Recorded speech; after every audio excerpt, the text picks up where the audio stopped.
రాజమండ్రి 3వ పట్టణ police station పరిధిలో ఘరానా దోపిడీ జరిగింది.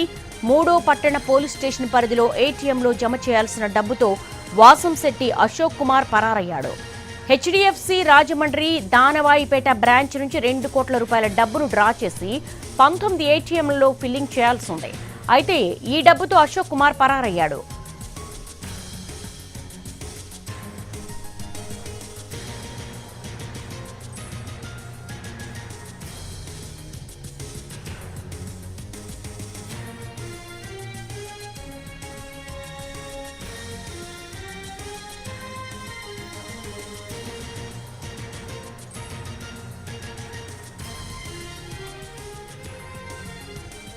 రాజమండ్రి 3వ పట్టణ పోలీస్ స్టేషన్ పరిధిలో ఘరానా దోపిడీ జరిగింది. దీనికి సంబంధించి రాజమండ్రి నుంచి మా ప్రతినిధి శ్రీనివాస్ అడిగి మరిన్ని వివరాలు తెలుసుకున్నాం. శ్రీనివాస్, అసలు ఈ దోపిడీ ఎలా జరిగింది, పోలీసుల వెర్షన్ ఏంటి?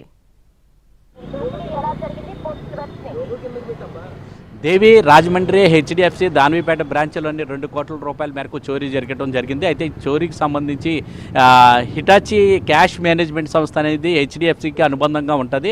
అది ఒక ప్రైవేట్ సంస్థ. ఆ సంస్థ నుంచి ఏటీఎంలో క్యాష్ ఫిల్లింగ్ చేయడానికి ఇక్కడ నుంచి ఈ హెచ్డిఎఫ్సి బ్రాంచ్ నుంచి డ్రా చేసుకుని ఇక్కడ పట్టుకుని వెళ్ళి ప్రతి ఏటీఎంలో కూడా ఇక్కడ నింపడానికి అనేది ఇక్కడ నుంచే తీసుకుని వెళ్తారు. అయితే హెచ్డిఎఫ్సి బ్యాంకుకి సంబంధించి రాజమండ్రిలో ఉన్న 19 ఒక్క ఏటీఎంల్లో కూడా ఇక్కడ నుంచి క్యాష్ తీసుకెళ్ళి పంపిణీ అక్కడ నింపడానికి తీసుకుని వెళ్తున్న 2 కోట్ల రూపాయలని హిటాచి క్యాష్ మేనేజ్మెంట్ సంస్థ యొక్క ఉద్యోగి అయిన వాసంశెట్టి అశోక్ అని చెప్పేసి ఆ కుర్రోడు మన ఫోటో చూడవచ్చు.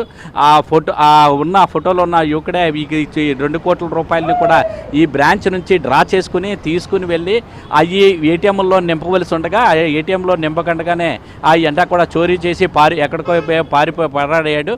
అయితే దీనికి సంబంధించి చూసినట్లయితే ఇక్కడే సాయంత్రం 4 గంటల సమయంలోని అతడు ఏటీఎంలో రాజమండ్రిలో ఉన్న ఏటీఎంలు అన్నింటిలోని కూడా నింపడానికని చెప్పేసి తన పేరు మీద ఈ హిటాచి క్యాష్ మేనేజ్మెంట్ సంస్థ పేరు మీద 2 కోట్ల రూపాయలను విత్డ్రా చేయడం జరిగింది. విత్డ్రా చేసుకుని అవి తీసుకుని బయట అప్పటికే ఆయన కోసం వేచి ఉన్న సెక్యూరిటీ సిబ్బంది అంతా కూడా ఒక వాహనంలో వేచి ఉన్నారు. అక్కడికి ఆ డబ్బులంతా కూడా తీసుకుని 19 ఏటీఎంల్లో కూడా నింపడానికని చెప్పి వాళ్ళు వేచి బయట చూస్తుండగా సమయంలోనే ఇతడు లోపల నుంచి పక్క దొడ్డిదారిన అతడు బయటకు పరారు కావడం జరిగింది. ఆ డబ్బు తీసుకుని ఎక్కడ పోయాడు అనేది తెలియకపోతులకి ఇంకా సెక్యూరిటీ సిబ్బంది చాలాసేపు వెయిట్ చేసిన తర్వాత ఇంకా రావట్లేదని చెప్పి లోపలికి వెళ్ళి చూసేలాగా అక్కడ ఇప్పటికే అశోక్ వెళ్ళిపోయాడు అని చేతనే ఇక్కడ లేడు, వెళ్ళిపోయాడని చెప్పి వాళ్ళు చెప్పడం జరిగింది. దీంతో సీసీ కెమెరాల్లోని వాటిలో పరిశీలించగా అతడు దొడ్డిదారిన ఆ డబ్బులు తీసుకుని వెళ్ళిపోయినట్లుగా తెలిసింది. అయితే దాంతో వెంటనే